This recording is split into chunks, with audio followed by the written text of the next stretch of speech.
What's good, guys? It's your boy Black Bruce Lee. I'm getting back with you with another video. You know the Lakers played today, so we got to get right into it. All right. So you know what? Before we get started, we just have to address Nas Reed. Nas Reed, what are you doing, man? Sold my whole parlay for the first quarter. This man thought we was wrestling. He was not trying to play basketball. He thought he was out here trying to hit people over the head with a stick. And he was not the only one on the Timberwolves trying to do that. We had Nas Reed. We had Julius Randle. Both of them boys looked like they came out from a game straight how the old heads say they play in the 90s or the 80s. They came there to fight. They came there to elbow. They was not trying to get buckets. Julius Randle did have a good game, though. Nas Reed, on the other hand, had 9 points. I just needed him to get 12. He had 9, and he sold my parlay. All right, so now into the good stuff, right? So the Lakers beat the Timberwolves 94-85. Now, that scoreline makes this game sound a lot closer than it actually was. This game was a beatdown, and it wasn't much of a beatdown because the Lakers were that good. They were good, but it wasn't because they were that good. It was because the Timberwolves had just like a freakish performance from game one, and obviously they was not going to carry that over to game two. Momentum just doesn't work that way. Now, the Lakers did do a better job of being more physical. They was definitely battling with them boys, and you could see the frustration in the Timberwolves because they started throwing elbows, they started throwing hands, almost started throwing hands. A few things the Lakers did good that actually won them the game. I think it was a more focus on actually LeBron being active. He was not playing like a 40-year-old man. He was still playing like a 30-year-old in his prime. Not LeBron, but a superstar. LeBron is just different, so we can't say he was a 30-year-old LeBron. He was playing as a superstar, which we know he is in the league. We know he's arguably the GOAT. Luka Doncic came to play. He was hitting rainbow shots over everybody. They were doing this thing where they got Luka Doncic isolated on the wing or on the baseline with Rudy Gobert. Now, I'm not too sure how I like that strategy moving forward because from what I could see, Rudy Gobert was sticking with Doncic pretty good. Now, obviously, it's Luka Doncic. There's not too much you could do with him when he's actually by himself on the baseline cooking up. But I think it's the speed difference because he's not too fast in he's not too fast in Rudy Gobert rather. So Rudy's length actually played a part, and I think Rudy Gobert is who the Timberwolves would want on Luka Doncic when he's outside. Surprisingly, now that didn't really work too well for Gobert when he was on Austin Reeves. Austin Reeves did not have a good game, but anytime he got Rudy Gobert out there, he was cooking them because the speed difference was that much. It made all the difference. On the Timberwolves side, I don't think they played a horrible game. I just think that the Lakers did a great job of getting Anthony Edwards out of the equation. Anthony Edwards was looking to score. He made it look easy at times, but he said in his post-game interview, he said every time he would get the ball and would look to set a play up for his teammates or get some going on the offensive end, the Lakers, if you notice, they'll turn their defense into a zone.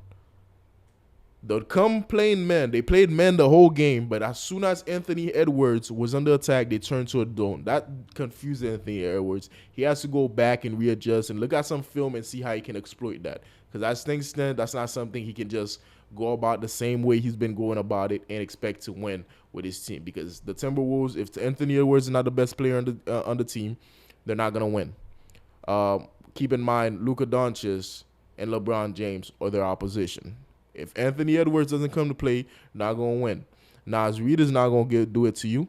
Nas Reed is more focused on ruining my parlay. And Julius Randle is Julius Randle. You know he's going to be down there. He's going to fight for buckets and everything like that.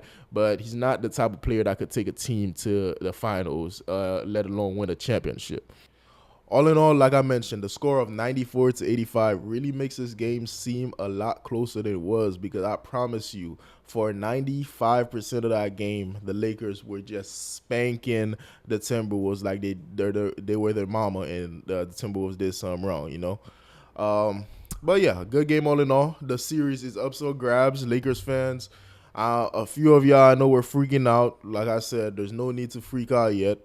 If they did lose this game, though, the series would have been over immediately. The series would have been over because I don't see too many teams losing both games in their home court and then turning around and not getting swept, or at least getting both games on the other court. Because if you just take one, you're down 3-1, and it's going to be a hard fight back. So it's a good thing for Lakers fans and the Lakers in general that they did get this win, because now it's an open series. It's all to fight for and makes the playoffs that much more interesting.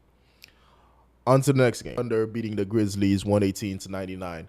Now, this is not a game that I'm going to go ahead and focus on or harp on, because I believe everybody and their mama know that this is going to be a sweep. The Thunder are too damn good. Shai Gilgeous-Alexander is not even playing that good, and they're absolutely destroying the Grizzlies.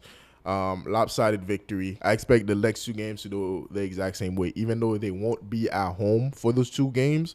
They did have home court advantage, but I don't see what home court is gonna do when it's the matchup between the teams is that wide of a gap. It's not something they can make up with just fans cheering, you know.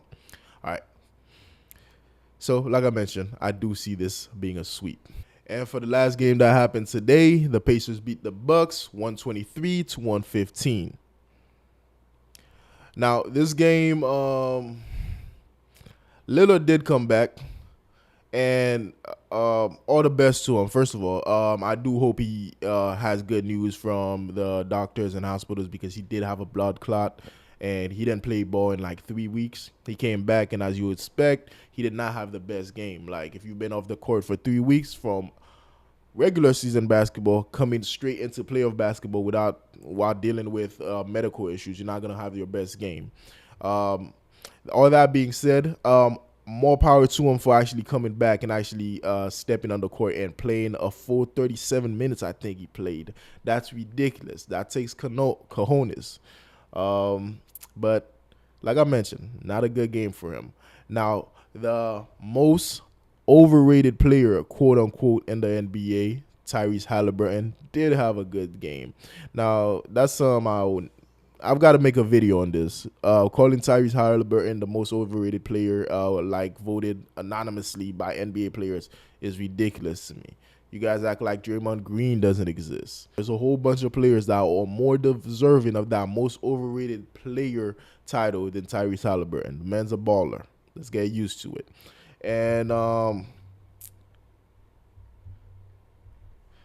I do want to say that I think this year is going to be the last year that we see the Bucks big three together, because let's be honest, they're not much of a big three. All they do is really lose. They don't have enough. I don't know if it's they don't have enough of a bench to support the squad, or if it's Lillard and Giannis's play style that doesn't mesh together like that. Those are the two people out of the big three who's really going to be the deciding factor. We know it. It's been a few years together now, and it doesn't look like this is something that's going to get you to a chip.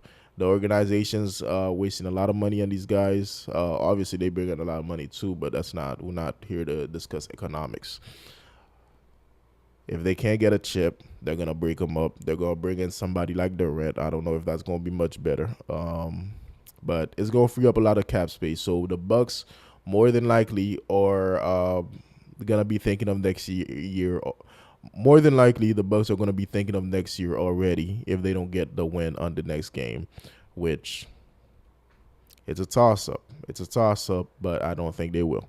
All right, so that was basically the quick wrap-up. Just touching bases on what happened with the games today. The Lakers are still winning it. OKC is probably going to sweep, and let's see what happens with the Bucks and the Pacers. That's what I feel like is still up, where the Bucks could still mount a little bit of a comeback, but I do have the Pacers coming out this series. I'm moving on to the next leg. Well, it's been your boy Black Bruce Lee. Leave a like and subscribe, because I got a whole bunch of more heat coming your way.